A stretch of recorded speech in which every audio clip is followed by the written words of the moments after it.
What's going on, everybody? GemMint here with today's new comic book day reviews. It's Wednesday, February 9th, and as always, gonna go through these books as spoiler-free as possible. Real quick, it's Whatnot Wednesday, so I'll be live later today, 2 p.m. Pacific, 5 p.m. Eastern, to kick off Whatnot Wednesday with $1 30-second auctions. But on Friday, I'm having a huge Whatnot sale. I'm moving over 70 omnibus and hardcovers for our We're Moving sale. Make sure to check me out Friday evening at 9 p.m. Eastern for that sale. But with that out the way, let's jump into the indies. And I did have to show Dynamite some love with their Draculina issue number 1. I always try to pick up the Dynamite number 1s whenever I can, and I dug this one. It had a great art style. It had like this glossiness that made it look 3D, and it really popped. It made it feel like a 90s book, but modernized. And I dug it. It's in the Vampirella universe.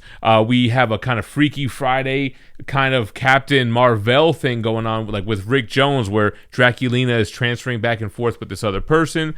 So pretty interesting stuff. It just kind of throws you in the universe there. It does reference something from the Vampirella run, which I'm not familiar with, but I was able to follow along. Then next up from Image Comics, we have Radiant Black, issue 12 by Kyle Higgins, Megan Camarena, Gioni Montez with Igor Monti and Becca Carey. So this was the origin of the Pink Radiant. And man, hashtag relatable. It's about this Twitch streamer who's burnt out, but wants to be there for her fans and to be there live for them. And the microphone breaks, and it's like 95% that. And I'm reading this, and I'm like, when is this going to turn into Radiant Black? It eventually does, and it gives, she gets the radiant power, it gets flashy, it gets, big how it is. But the whole main story was like the life and struggles of a content creator, so I appreciated that one.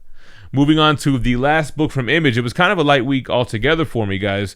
The Scorched, issue number 2. This is by Sean Lewis and Steven Segovia. So this is the Spawn Avengers. Plague Spawn and very heavy symbiote Venom vibes being played with here. Versus all the Spawns that we have right now. Gunslinger, Al Simmons, Medieval Spawn, She Spawn. We even got Haunt somewhere in the mix here. Amazing explosive artwork here. It's a Spawn story. It's nothing too dense here, but the artwork is really impressive, and it's fun just seeing all the red capes flying around everywhere. Moving on to Marvel, we have Moon Knight, issue number 8. This is by Jed MacKay, Cappuccino, and Rosenberg. So this one is a Devil's Reign tie-in, and I like how the top corner kind of looks like how they used to do that in the 90s, Acts of Vengeance tie-in, Inferno tie-in, or whatever. And that's what this is, because Moon Knight is captured as part of Devil's Reign. He's out of the picture, so this picks up with the other fist of Khonshu, Hunter's Moon. So Hunter's Moon is holding down the missionary and gets into a kind of one-and-done battle, which this run has been doing so well. Now, I don't know if this villain is going to continue further. I could see her not, but it was pretty interesting giving the lore and the backstory, kind of horror story-esque with this villain that Hunter's Moon goes up against. Same dark, gritty vibes that Mark Spector gives as Moon Knight. So a great brother, if you will. And actually, speaking of Khonshu, big things with Khonshu happen in this issue that I don't want to spoil. Cool stuff, though. Speaking of Devil's Reign, issue 4 of 6 is out today as well by Chip Zdarsky, Chichetto, and Menez. So the thing about this book that's really weird is the fact that it's a Dr. Octopus multiverse book, right? You have a Doc Ock, then a version of Doc Ock that became Wolverine, and they're all together, and that feels really weird with this otherwise grounded story. So yeah, I mean, if you can wrap your mind around that, otherwise it's kind of the heroes breaking out, and the villains that are Thunderbolts, as you see on the cover with Rhino, are trying to capture the heroes who are now the villains. So I see what you did there, Chip. Next up, we have Star Wars Darth Vader, issue 20, Pack, Inenso, and Sinclair, Crimson Reign. So I was hoping to jump back into Vader. I really liked this run. It was super strong before War of the Bounty Hunters, in my opinion. This had some of the stuff I was wanting and missing from the regular run, but this whole Crimson Reign thing feels like it's going to be another War of the Bounty Hunters. I think I'm going to check out of Darth Vader. Self-contained. It needs to be self-contained. I don't like when they're trying to add all these secondary characters and I don't know, just not working for me. Moving on, next we have the 10 Deaths of Wolverine. This is issue number 2 by Benjamin Percy, Federico Vincentini, and Dijo Lima. I did catch up on the 10 Lives of Wolverine issue 2 as well. What was up with that one panel? I think it was like a Beatles homage or something. It was kind of weird.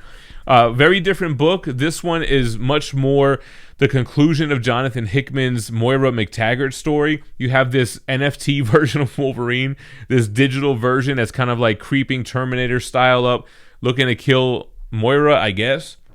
I like how it's tying it in with all the Mystique and Destiny stuff and the whole kind of precog thing that has been outlawed and Moira's mutant ability been removed. So interesting stuff going on. I don't know why it's called 10 Deaths of Wolverine, but I guess we have to figure out who the Wolverine cover, you see the cover with the claws, but who this Wolverine person is. Next up, we have Secret X-Men issue number 1 by Teeny Howard, Mobili, and Albertov. So really what this is the New Mutants book. New Mutants, I don't even know if it's still going on. I've dropped it. I haven't been reading it.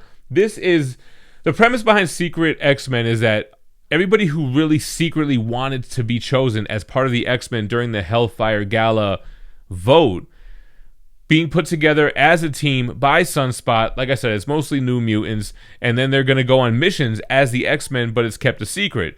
There's a lot more twists and turns that are woven into that and how that was kind of all set into motion, but otherwise, it was just a pretty solid New Mutants book. Then last up from Marvel, we have Maestro, issue number 1, World War M, beginning the third and final act from this Peter David Maestro story that he's been on. Joined by Peralta, Ferry, Albertov, and Hollingsworth. I liked it. We get Abomination, as you can see on the cover, gets thrown into the mix. They had my boy in the Matrix or something. Did you catch that? Like the type of prison that he was in? Otherwise, we're in a dystopian future where a newly freed Abomination is, on the loose, going to try to take down Maestro and prevent him from taking over the world. So it was fun. All right, on to DC Comics. Only got a couple of them. I'm on Detective Comics 1052, Tamaki, Rayner, and Guerrero. I'm not really digging this storyline. You've got Nightwing undercover in this new Arkham Asylum, and then the whole Psycho Pirate thing. I told you, anytime Psycho Pirate comes in the mix, I get completely lost. The backup story is kind of cool, though. The House of Gotham. Remember these kids that have been recruited and working for the Penguin? Well, now they're running into Jason Todd and Bruce Wayne. So I like this kind of Elseworlds take, this side story that's just giving us a glimpse into this era of Batman. All right, guys, then we have The Joker, on to issue 12 by Tynion, Kamunkoli, Smith, and Prianto. Also features a Punchline story backup. So the big reveal happens in this issue, guys. I'm not going to spoil it. Everybody saw it coming a mile away. Big reveal, big character. I don't know. Kind of like getting tired of this run and what's going on here. They lost me with the clone stuff, although I do like Vengeance, and she has a lot of dope scenes in here. I just don't know where we're going with this. Like, this whole kind of initial setup to kill the Joker. Like, is the organization going to still follow through with that? Like, what's going to happen here? I don't know. It just feels like it's kind of in the air. All right, guys, before we get into my pick of the week, a quick shout out to the sponsor of this video, Dynamite Entertainment. Like I said, they have Draculina issue 1 that comes out today, but also check out Evil Ernie 3, Jennifer Blood 5, Vampirella Valentine's Day Special 2022, and Panther issue 2. We appreciate that, Dynamite. Now, my pick of the week, guys, Batman Catwoman, issue number 10 by Tom King, Clay Mann, and Tamu Mori. What can I say? It's just the most interesting book that came out this week. Now, this has been one of the lightest weeks for me, so that could be a reason, but it's no secret that I've been a big fan of this run since the beginning. I like the 3 timeline storytelling. It's kind of the same thing happening all at the same time with Selena Kyle versus Joker in 2 different timelines, then Selena Kyle with her daughter Helena at the end here in the future. It's kind of the reason why she killed Joker. That's the explanation we're getting here. And it's pretty interesting, man. I thought the artwork was kinetic and it was fun, and I thought that the dialogue had emotion in it. So altogether, like, this book just stood out more than the others. So that's why it got my pick of the week. And that was the quick new comic book day reviews for you guys. Like I said, I'm going live later on Whatnot, 2 p.m. Pacific, 5 p.m. Eastern. Don't miss it. And on Friday, I'm doing my huge omnibus sale. You can bookmark both of those sales now, as well as the following Whatnot Wednesday. As always, I appreciate you watching. Stay minty fresh. Peace.